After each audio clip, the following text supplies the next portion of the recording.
Қар жауғанда. Қыштың бір күні ертең менен Питер ойғанып, терезеден сыртты қарады. Түндесі қар жауып салыпты. Көз жеткен жердің бары аппақ қар. Ертең менен тамақтан кейін ал қышқы комбинезонын киіп ешке чоққа шықты. Жолды тазалап, қарды көріп, көшенің бойға өте биік қылып, үйіп салышыпты. Қыш-қыш деген үн шығарып, қарды кешіп, кетіп барады. Өтігін тұмшығын екі жақты қатып, тайтақтап басып қойды. Анан екі бұтының башын ішке қатып, мөңкеп басып қойды.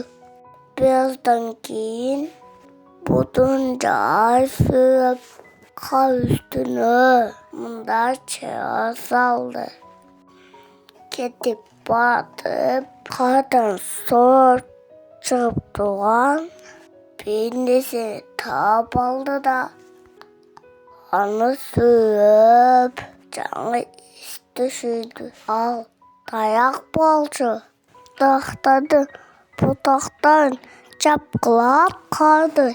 Күйгенге абдан ыңғайлы таяқ екен. Қар ылдый ылат етіп түсіп кетті. Болғанды да Питердің төбесіне түсті. Қар атышып ойнаған чоң балдаға қосылып ойнасам қандай соным болар әлі деп ойлады. Бірақ азырынша жасы жетерлік екенін сезді. Ошондуктан ал жылмайып туған каркеши жасады. Қарға жатып алып, периштелерди сөтүнү тартты. Ал өзүн тоого чыгып бараткан альпинист сезип, биік үйүлгөн кар дөбөгө чыкты.